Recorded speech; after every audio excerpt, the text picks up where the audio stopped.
Hey, this is Maggie with the Nouveau nonprofit. Thanks for joining me for how to write a donor persona.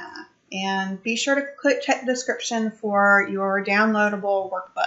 A donor persona is a semi-fictional character outline based on data and research of existing supporters. And what this does for you is really gives you an idea of who your supporters are, where they're hanging out on social media, why they're giving you money, why they're not giving you money, really anything that's going to help you with your marketing efforts. And that's why this is so important.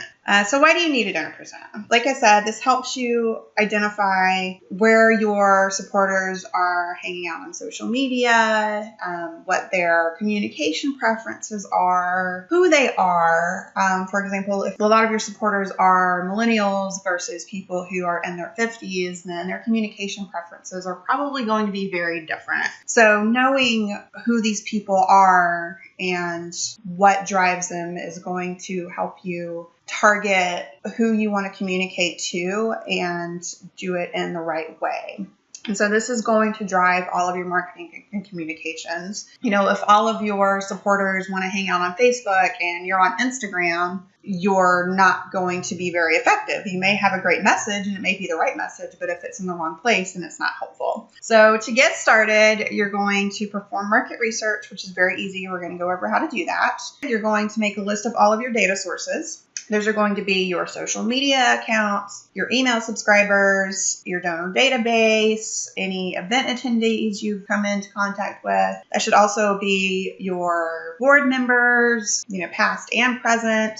It really just depends on what you're trying to figure out and what data you actually have. If you don't have any of this yet, we're going to go over that at the end of how you can get started. So bear with me. So the next step is to segment your list. You can segment by monthly donors, annual donors, lapsed donors, people who have given you large gifts, people who have volunteered for you, people who are only following you on social media, or people who are only subscribing. You could even segment by people who have opened your emails consistently for the past 6 months, people who are brand new. So really anything that is going to give you the feedback that you're looking for. And what that feedback is depends very much on your individual organization. So the next step is to conduct interviews, and you really need to identify 3 to 5 people in each segment to talk to personally. If you can do this over Skype or over the phone, that's preferable because you're actually going to then have a conversation with them versus just having, yes or no questions or asking somebody to type out a comment. And you can also ask follow-up questions. But if that's not possible,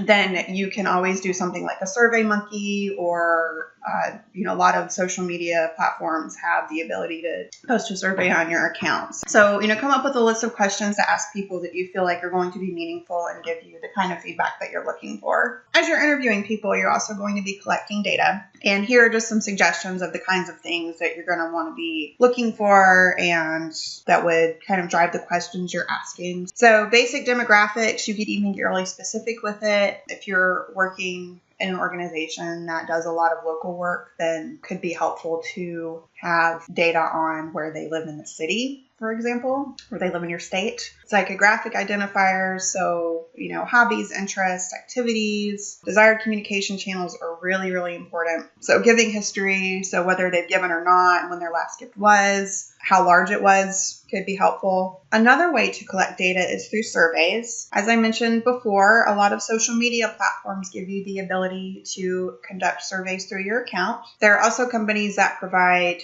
website pop-ups. So those little surveys that you see pop up on a lot of retail websites when you visit their site is an example of that. The feedback for that is usually between 1% and 2% of people who actually see it. But if you have 1% to 2% of people answering your questions, then that's 1% to 2% more people that you have information from than you didn't have before. So another way is through your newsletter and email account. I suggest doing this as a standalone email, just so it doesn't get lost in your newsletter. And you can put it in your newsletter as well. So sending an email out to your subscribers, letting them know that you're looking for feedback. So once you've identified trends trends among your supporters, then it's time to actually write your persona. And you're going to cover things like demographics, key identifiers, their giving history, any challenges they're facing, and how you plan to address them, any meaningful quotes you got from your interviewees, any objections that you saw come up consistently, and any marketing assets that you have now or you need to make. And these are all covered in the downloadable donor persona workbook that you can get in the description.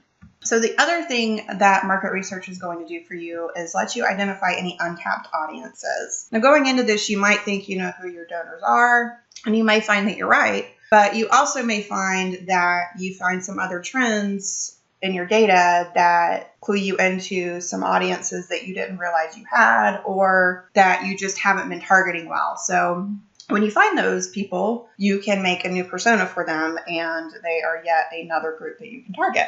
What if you don't have access to this kind of data? Well, you can talk to your network and identify potential supporters that way. You can talk to your board if you're already incorporated. If you're not, you can talk to people that you would potentially want to be on your board, and that could be a good way to reach out to them. And you can talk to similar organizations to see who their supporters are and who they're targeting. You can start with that data and then just keep an eye on it, keep reassessing. And once you have people to interview, for example, then you can interview them and really get a better handle on who your donors are. Be sure to download your donor persona workbook in the description, and thanks for watching.